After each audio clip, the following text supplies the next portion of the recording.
Python has a number of functions that are built in and just ready for you to use. We've already seen some of them, but I've just searched up built-in functions in Python, and I got a link to the official Python docs.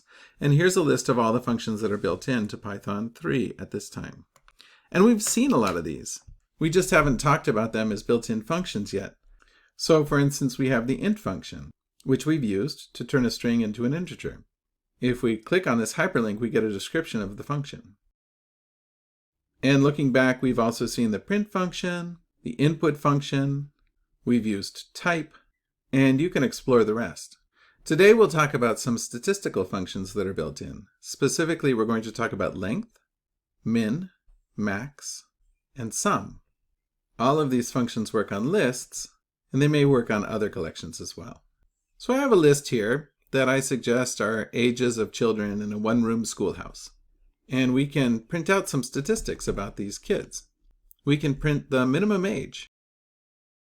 Now remember that inside an F string, we can include a function in curly braces, and the result of the function will get printed out. We can print the age of the oldest kid using the max function. We can also print the number of kids that are in the class. If you were doing this in Excel, you might use the count function.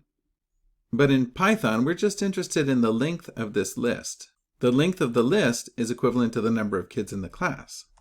So we'll say print, we use the length function with the list ages to return the length of the list. Let's make sure we're getting the right results here. Youngest kid is 4, that looks right.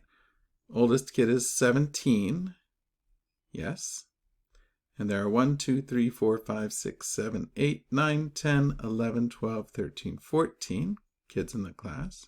There's also a function called sum. We could use the same pattern to sum up all the ages. That number isn't very interesting, but I'm going to leave it to you to figure out how to put a couple of these functions together to get the average age of kids in the class.